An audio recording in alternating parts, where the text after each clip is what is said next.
Sense America with Eden Cornell. Yeah. And good morning, Common Sense America. I am Eden Hill. It's so great to be back with each and every one of you. We are finally in our new house, and I'm in my makeshift office right now, so there's probably still a little bit of an echo, but I'm so glad to be back with each and every one of you here at Common Sense America, here in Eastern North Carolina. And I tell you what, to all of my listeners from New York to California to Florida to Indiana to Ohio, thank you so much for supporting the show. Thank you to each and every one of you and all of your comments about our move. You know what? We're in phase one, and if you hear any noise in the background, it's my husband bringing in the furniture for phase two. We are so grateful to be here with each and every one of you. You know, we are celebrating a very special month. It is Military Appreciation Month, the month of May. It is also Military Spouse Appreciation and National Military Spouse Appreciation Day, which is this Friday as we head into Mother's Day. It is also the merry month of May as we head into Mother's Day. I tell you what, we have so many great opportunities here to be able to give back to our community. This show, Common Sense America, was founded on God, country, and family. And I am so grateful that we get to bring those types of stories to each and every one of you every day. You know, if you have not yet subscribed to the show, Common Sense America, hop over to YouTube, hop over to Rumble, hop over to LinkedIn, Twitter, Instagram, Facebook. We are there. You know what I've noticed on Instagram, everybody is loving the little reels I post on Instagram. And we have been getting thousands and thousands of comments and people watching. And I'm just so grateful for your support, whether you know me or whether you don't. I am grateful for your support. Ever since we started Common Sense America, which was at the end of the summer, last summer, we are in 6-7 months already. Where has the time gone? Are you guys ready? We are ready to hit the trail. No, not the campaign trail, not yet. There may be another time for that, as I always tease you guys about maybe running yet again, because I love this country and I love to serve. You know what? I could go on a rant about that this morning, but I'll keep my mouth shut because we're focused on something completely different. But as we hit the road this summer, my husband and I are going to be, yes, Craig is coming with me. No, he does not like to travel, but he loves me. So he's going to be hitting the road with me. But I tell you what, I'm headed to NRB, the convention 2023 in Orlando, Florida, one of my favorite states, Freedom, Florida. I will be headed down there in a couple weeks, and I'm going to be covering a lot of great authors, a lot of great figures who care about God, country, and family, who care about our families and the very core of our faith and our foundation. So we're going to be having a lot of amazing authors, a lot of amazing speakers, organizations come to the show during that time period. Also, like I said, we're focused on military appreciation, military spouse, and military family. Tomorrow, Fairways for Warriors will be joining our show. They are a national organization, but we have a local rep here in the area who served for 24 years in the United States Navy, is talking about healing the unseen wounds. Yes. I know a lot of caregivers, a lot of veterans out there. We live in a veteran and military community. We're going to be hitting that hard. Also, later in the week, we are bringing over a veteran spouse. She is the spouse of a Navy SEAL based in Coronado, California. She's going to be sharing her story about many things that happened to her husband, what has happened to her in recent years, and how she has been fighting through private resources to find the best care for her husband. We're going to be digging really deep into that one. That's going to be something for all of you caregivers, all of you veteran spouses out there, all of you hidden heroes out there. Make sure you tune in to that special episode. That will be later this week. And you know what? You know, Loudoun County is always in the news, always in the news. So we have Juliana Sweeney with Young Voices joining us this Friday. If you care about your kids' education, if you care about what they're being taught and what you need to be teaching them, not the schools, you don't want to miss this, because we're talking about the bathrooms and the gender bathroom conversation. So we are hitting it from A to Z this week, and get ready, because like I said, we're hitting the road 2 weeks, headed to Florida. And then I have some other fun surprises for you guys for this summer, but I'm going to keep those to myself for now. You know, I have the honor to connect with Lauren Cruz on Facebook. of course, Facebook. But I realized we had so many different people in common. And her name had been pitched to me with all the media pitches I've been getting in the past couple of weeks for NRB. And I was looking at her profile, and I go through so many press releases to figure out who I want on my show. And she talked about the strength of a woman, the Proverbs 31 woman. And I looked back over the scripture this morning, and one of the things that stood out to me was laughing at days to come. And you know what? I think a lot of us need some laughter. A lot of us need some hope. This culture, today's culture, is totally having us in a spin cycle if we let it. So I'm going to bring Lauren over to the show. I want you guys to follow her at laurencruz.com. I'm going to be putting up her banner right now. And I also want you guys to check out the book, The Strength of a Woman. For the fathers, the dads, the nephews, the godparents, the godsons, the godkids out there, if you are looking for a special gift, I want you guys to check out laurencruz.com, The Strength of a Woman. This book is so beautiful. And having just listened to some of her other podcast interviews, let's take a deep dive into the Proverbs 31 woman. Good morning, Lauren. Good morning. Good morning.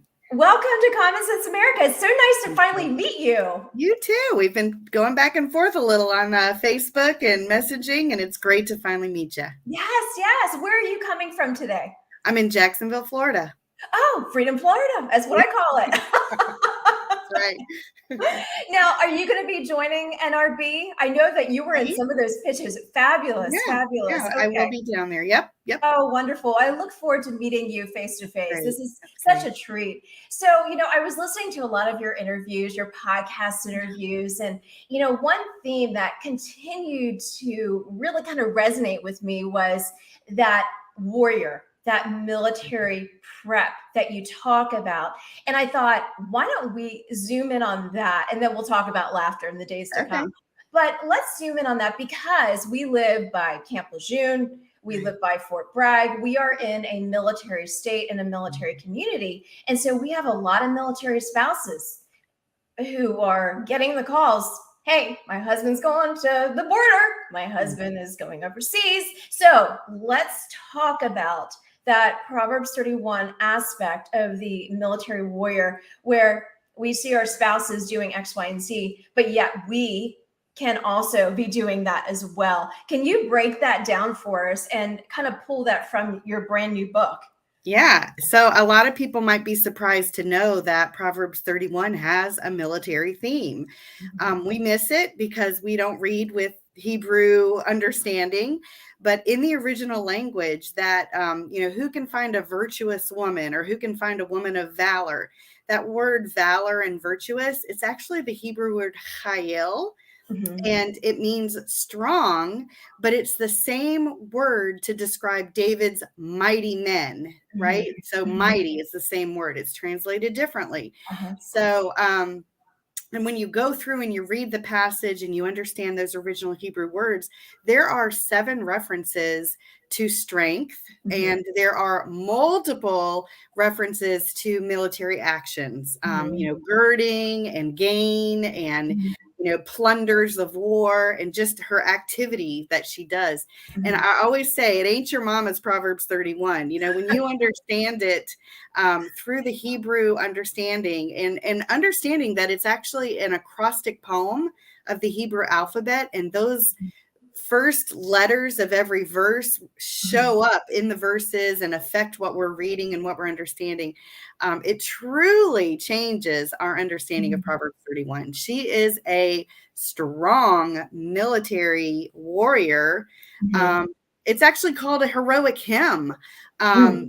Heroic hymns are in the Bible. Right.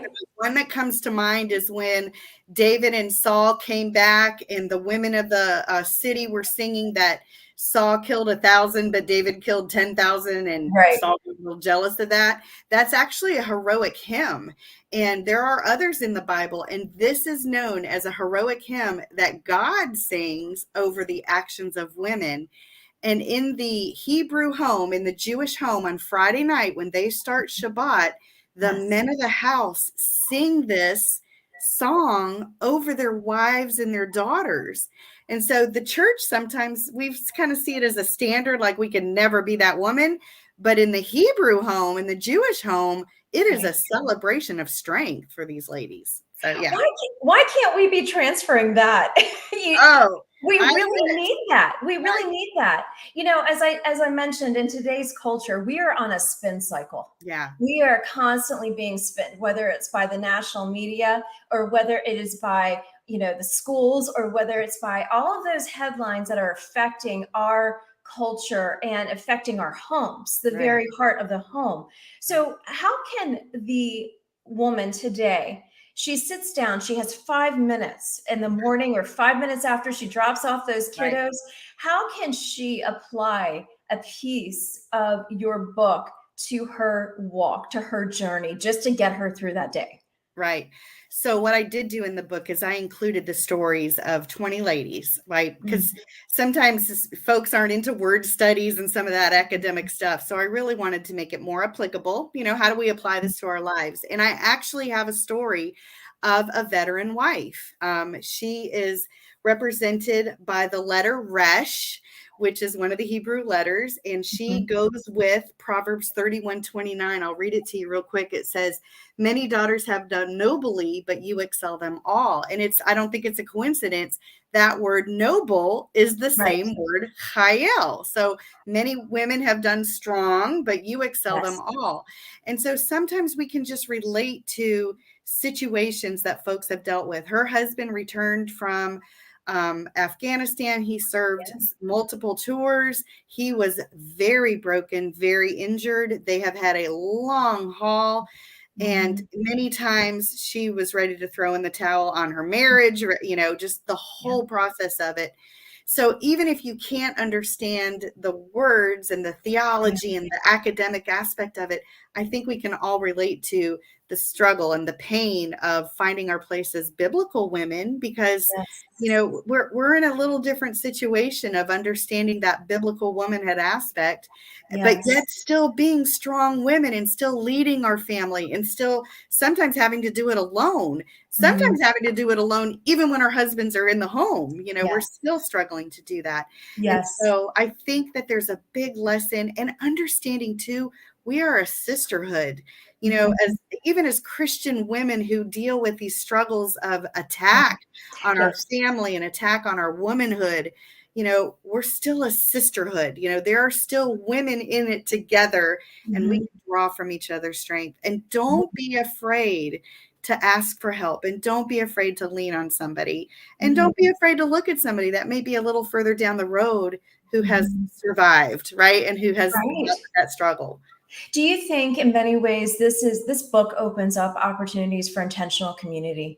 Oh, big time, because the women that I have put in this book, I mean, I do have a veteran wife. I have a woman who has dealt with a son who has just spiraled into drug abuse. I have a woman who dealt with the suicide of her husband, you know, and that, I know a lot of veteran wives even have to deal with that, sadly. I have women who mental health issues that, you know, just a woman who she married a man and was the Christian in the home for years before he finally became saved. You know, I think there's just situations that we can absolutely relate to in all aspects of life. The passage was written, and, you know, I'm going to say this, the passage was written to a man. So there's even information in there that the guys could probably handle and understand, but it was written to a guy to find the perfect wife. And so, you know, it's not a standard, but it's a blueprint of how we can be the strong women that we need. We need strong women here in society and in our families. You know, I almost tend to think sometimes, I personally, and I'm being very full disclosure here with you and my audience, that sometimes I know I come across too strong. I got married later in life, very independent, a Yankee down in the Southern Territory. And they're like, what do we do with this one? You know, it's like, and I married a Southern boy, but luckily he was raised by a godly woman a godly mother who was also a Yankee. So we kind of knew what he was getting himself into. But I did make that comparison. And I just say, from the standpoint of being such a strong woman, how are we looked at today, still in a culture where, and I'm not going to, I'm going to not do the sex thing, but we look at other countries, they have women leaders. We do have women leaders here, but we still haven't seen a woman president yet. Is that still too much a cultural thing where we can't still yet accept strong women, women of merit, not just because of their sex, but they have accomplished so much that they are to be respected because of what they have accomplished so much? Or are we still being kind of put to the side, because we've accomplished too much? Yeah. It's a loaded question. I know it is. Yeah. And I will say too, Southern woman raised by a Yankee mom as well. So yes, I can identify. And I'm not bashing a denomination, but Southern Baptist Bible Belt, and so understanding, I went through the seminaries and I was the only woman in my graduating class. So I completely understand that. But let me tell you, the word helpmate in when Adam needed a helpmate, that word ezer kenegdo is helper suitable, but the word ezer is really not understood clearly. In Hebrew, that is the same word where my help comes from. It's the same word to describe the strength of God, right? And so we're not just a weak help, we're not just a second thought help. We're the strength of God. And that whole idea of women's intuition, I don't see anywhere in the Bible where it talks about a man's intuition, and so we were created to be that help. And in Ezer, the help, if you understand the military idea of the Ezer was the military aspect that when a city was taken over by a king, the Ezer, the troops, the help would march in and they would take over that area. And then the king would come in and rule the way he was supposed to rule. So if we're the helper suitables of our family, of our community, of our leadership position, then we're basically plowing the fields. Like we're going in before them. We do that through prayer. We do that through community. We do that through networking. We go before and we prepare that area. And then whether we're the leaders or not, or whoever comes behind us, if our husbands are coming in behind us or our boss is coming in behind us, that they can be the leader that God has set them to be because we're doing the work that we need to do. So whatever that position is, whether it is the president or the vice president, if we're doing our position properly, we're doing some of the hard work. We're probably doing some of the hardest work. So that they can take that leadership position. So I thank you for answering that. I didn't mean to make it so loaded, but I sit there and observe, having been in the political spectrum for so long, having served behind the scenes, as making sure that person doesn't say something that's going to, they're going to get screwed up for, I just sit there and watch all of that and watch that stage. I remember, and this is just kind of a sidebar, and we'll go into the next question, but when I was on the Hill in the 90s, you still wore pantyhose. Yeah. And then I remember Congresswoman Mary Bono and I running into each other, talking about the fact that we were the ones that said, no more pantyhose. Forget about it. Forget about it. Let's get them out of here. And that was end of 1990s into the early 2000s. I remember us joking about that. But all of that to say, how women, like you said, women are warriors just as much, and how they lead the home, whether it's the power of the prayer, whether it is the power of their intuition, their conviction, whether it is the power of the background of their education, similar to what you have, whether it is the power of their experiences and what they've learned over time. Let me ask you this. Whenever I think of Proverbs 31, I think of also royalty in many senses. And, all of us watched the coronation of King Charles III this weekend. We all Right. saw the royal robes. We saw the Right. royal family at the very forefront of it, leading that. And, my husband kind of said there's only one king. I was like, yes, there is. But there's a lot of historical Right. pieces here that I think a lot of people in today's culture just kind of put to the side and don't Yeah. remember. Let's talk about, we as warriors also are God's royalty. Mm-hmm. And let's kind of talk about that from the Proverbs 31 perspective as well. Mm-hmm. Mm-hmm. She talks, and I have it pulled up here. I like how they talk about, she makes linen garments and sells them Right. and supplies the merchant with sashes. Right. And then it also talks about she makes coverings for her bed. She is clothed in fine linen and purple. And Right. we saw a lot of those royal colors this weekend while we were Yeah. watching the coronation. Can you talk a little bit to the royalty piece and that aspect of what it's being pulled from there as well? Right. Well, I'm actually going to push it a little further. Okay. Those references to linen and to Yeah. purple and to scarlet are actually references to the tabernacle. So not only are we walking in the royalty of being, children of the king, we Yeah. are working in a holy position as priests. So Yes. all of those references are priestly works. And Yes. I think you'll get a kick out of it. The first one that you talked about, selling belts and sashes. Yes. Okay, where it says she sells belts and sashes to the tradesmen, that word tradesmen is actually the word Canaanites, which is the total, enemy of Israel. Like they did not get along. Yet she is walking among the enemy, right? So she is holding herself in such regard and with such professionalism and with such self-control that she is able to move among the enemy and do the business that she needs to do, because we have to live here. We have to work in a society. Yes. We have to move among the enemy, if you will. Yes. But we have to do it in a way that we're showing royalty. We're doing it with dignity. We're doing, we're being a little audacious in it, but we're Yes. doing it with self-control so that we're able to get people on our side, right? We don't want to fight with them. We want them to see what we have and want what we have. And Yes. so she's able to do it, and she's able to do her commerce and do her business and do her work with such a way that she's doing it with strength and dignity. She's doing it with wisdom and kindness, and she's doing it in with the enemy. Yeah. So I think that's a great verse that you happen to mention, because it definitely reflects our ability.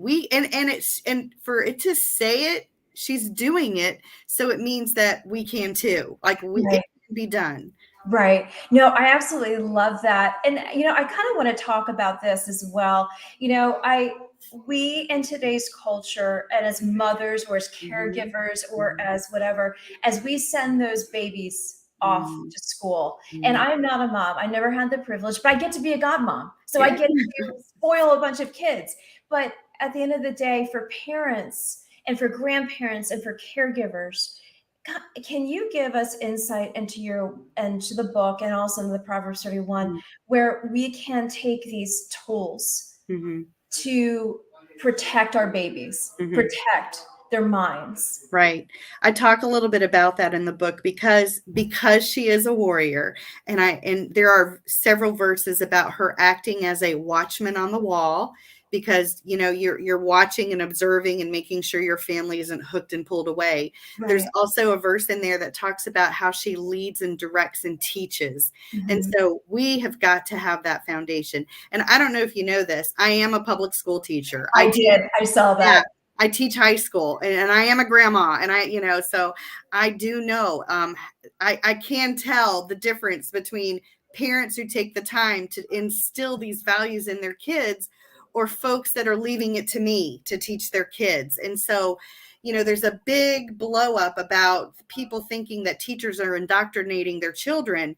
But folks, if you are laying that foundation, and if you are taking the time, not just to say this is what we believe, but why, and understanding the age appropriateness, by the time they hit middle school and high school, you need to teach them the whys. They need to really be having that strong handle. Don't leave it to an hour every Sunday at church, right? Don't leave it to the youth leaders are your help, right? The youth leaders are your backup. The Yeah. fundamental teaching has got to come from you, and you've got to show them why, and you've got to open up the Bible. Don't just tell them a story, show them the words, and really instill that, because when they do come up against teachers, they know to say no. They know that, okay, people have different opinions, but I can back up my opinion. I can, don't be afraid to teach the kids the apologetics, understand, and the arguing, it's, we can debate in a respectful way and still hold to our beliefs versus becoming, confrontational. So, the Proverbs 31 woman, there's a verse that says she leans in. She leans in and she looks at the ways of her household. That's the verse that talks about how she works as a watchman on the wall. And she's leaning in and she's observing troops. The words that it's using is she's looking at the assembly of her troops, and she's calling in help, and she's leaning in and watching, and she's not she's not eating the bread of idleness. She's not sitting back and letting people take charge of what she should be doing. She's being very active, and she's, watching and waiting. And when she sees trouble on the distance, she's going to sound the alarm, and she's going to definitely be proactive and not reactive. Yeah. You took the words right out of my mouth. My mentality for so long has been more of a proactive approach. When you are sitting in a reactive motion, that is not, it's not necessarily being a military prep positioning. Right. You are sitting waiting for it does not come across that. Right. And as a veteran spouse, and also being in a military community, I'm always thinking ahead. I'm always thinking ahead, as you said, leaning in, watching over, being, I am over this terrain, and do I dare let people come through the door who I think could? No. So I'm very, very careful of who I allow in my surroundings. But my husband and I also have a mission field focused. When we go to the store, when we go on our travels, when we go out, how are we ministering to those who may not know the Lord? And it's not just about what we say. It's more about how we act. Right. Because people are watching. People are watching. Yes. I want to ask you, because our culture today there's so many different conflicting things coming at us all the time. And the Proverbs 31 woman gives so many great tools. But the discerning piece for those who are young in their faith or young spouses, what would you say to them as they have all these things coming at them? What would you say to them for them to find a group of women, or what would you say? And just some words of advice for that young spouse who is trying to be discerning, but just got married and maybe, pregnant with their first child, and hears that her husband's headed to the border. I mean, that's literally a reality. Yeah. I think you nailed it. Definitely find that group. I think community has changed so much. I know when I was a young mother, church was my salvation. My kids played with the kids at church because those were the families that I knew and invested in. We were active with that, more so even than my neighborhood, honestly, because that was the group that we spent time with and we did Bible study with. Get in the word, folks, read your word. We are bombarded with information on social media, everything. And the only way you're going to know the truth is if you know the truth. If you're looking at, when you're trained to understand counterfeit money, they don't give you a bunch of counterfeit money and say, look at all these ways that could be false. They give you real money and they say, look at the way it's real. Look at the truth of this money. Yes. And so the only way we're going to understand counterfeit is if we know the truth.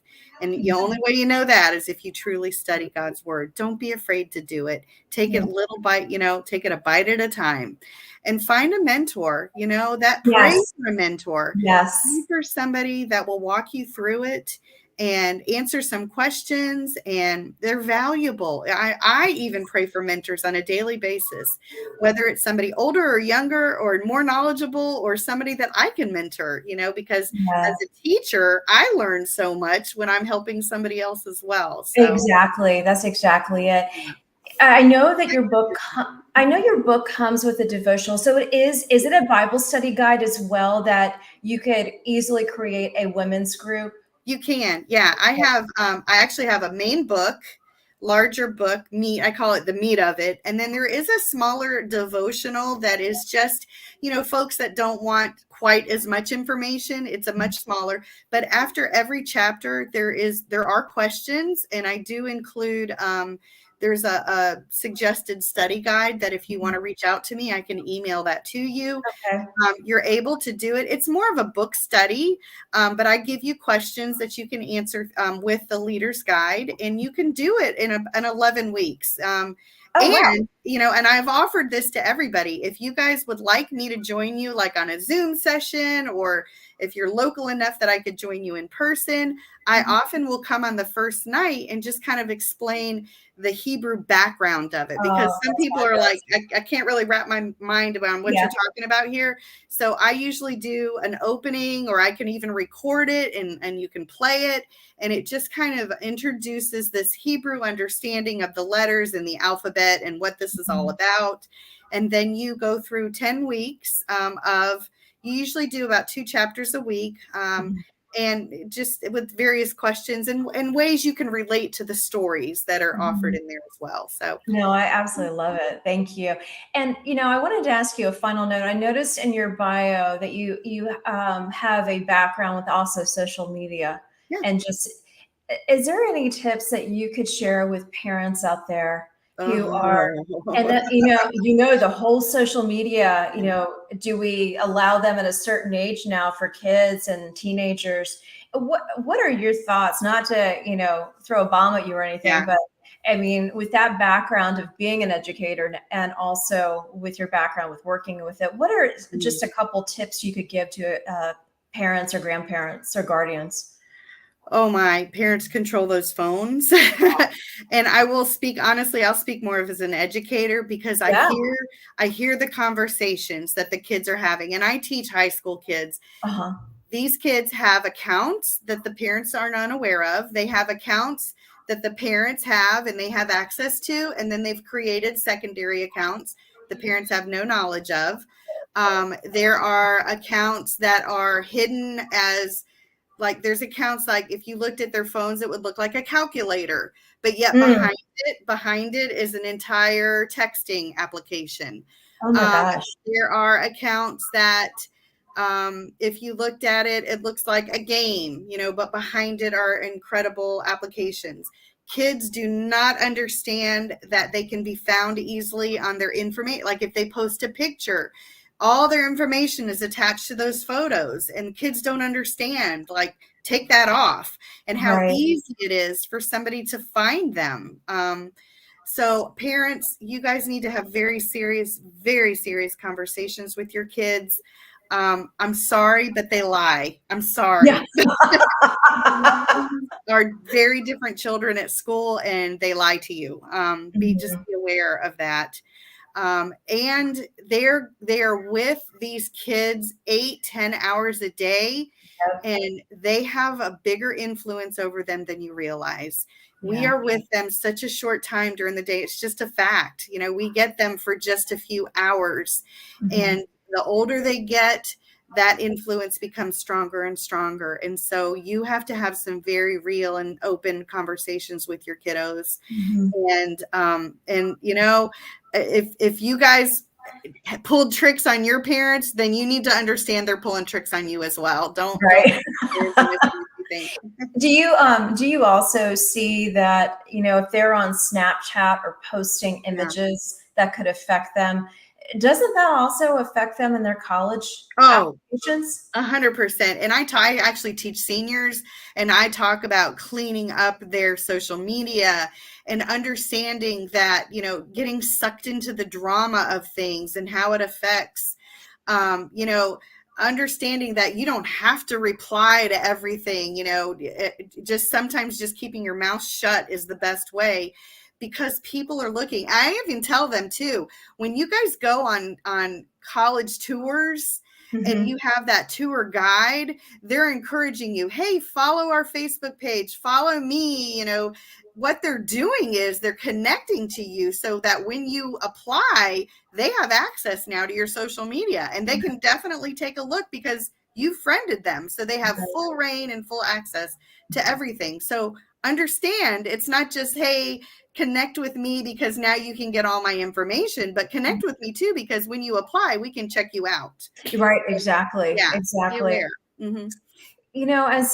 As we were talking about the Proverbs 31 woman, and we always are so on social media, even as adults, go into that comparison mode. Mm-hmm. She doesn't compare herself to anybody. Not really.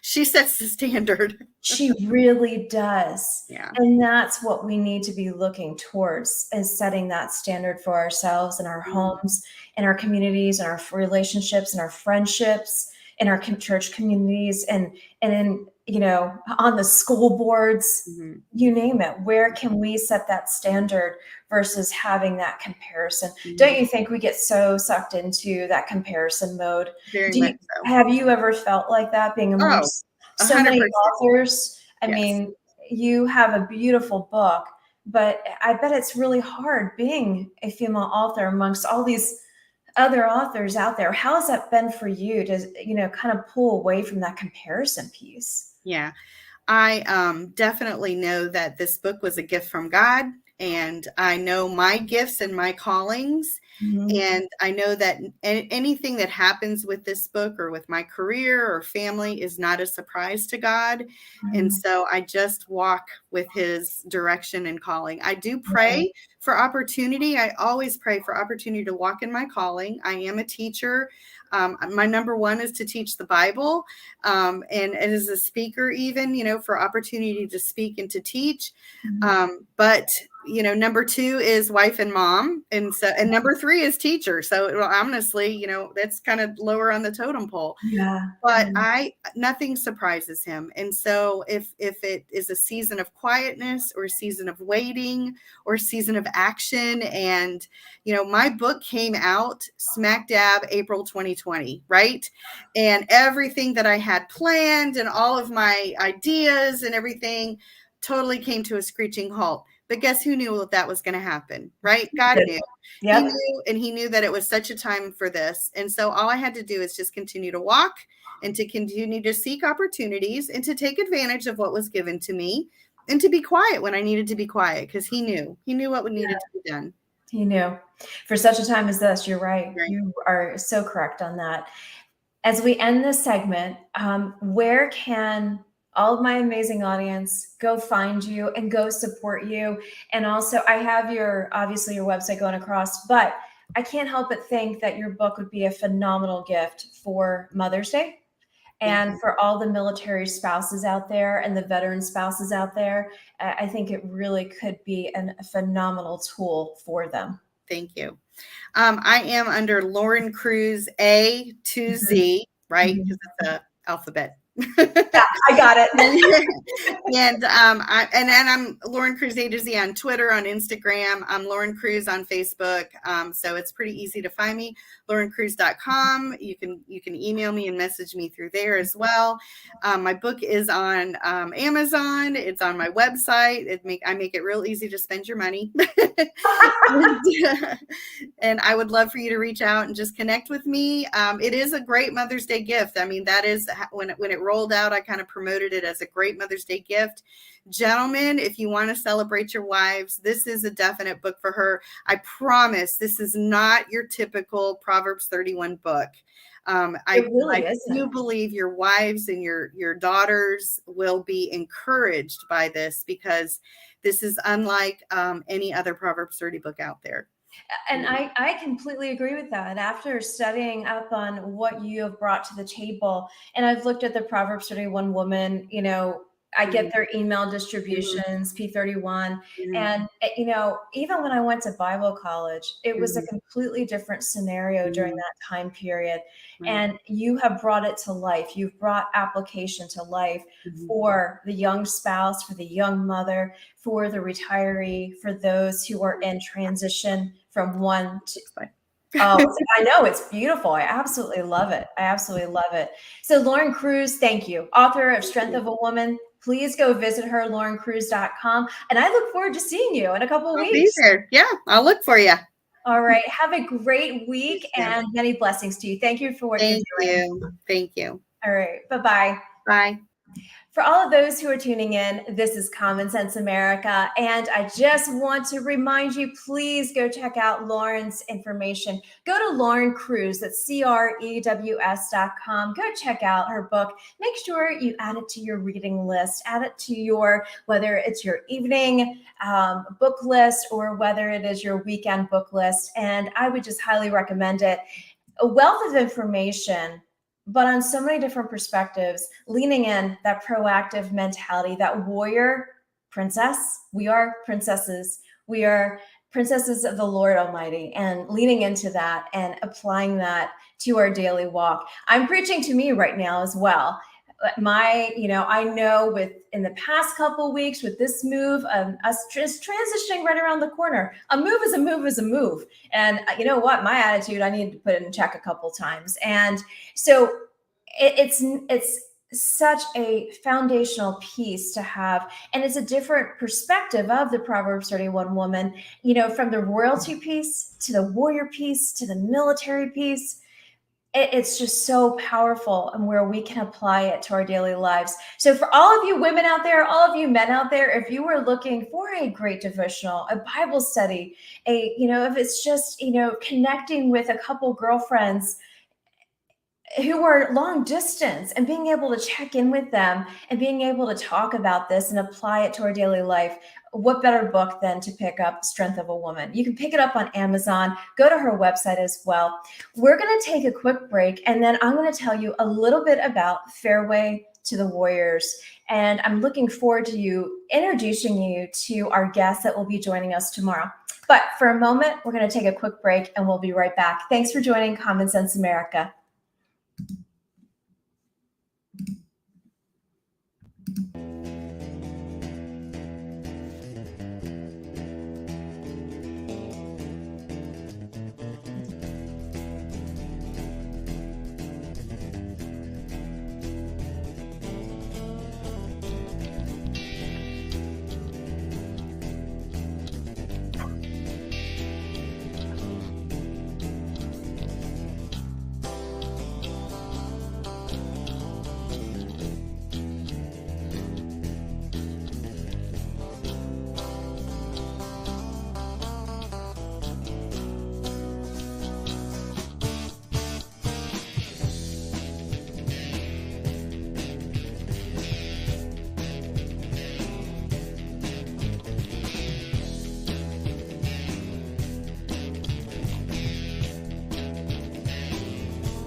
Hey, Common Sense America. I'm Eden Hill. Thank you so much for joining this morning. We had a phenomenal guest.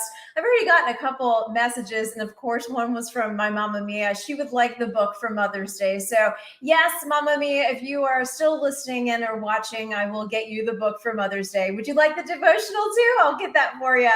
I will make sure to get that out to you. I'll order it for you. And I want to apologize to my audience, whoever has been tuning in or will watch this later on YouTube, on Rumble, on Twitter and Instagram, LinkedIn, Facebook, all of your social media channels.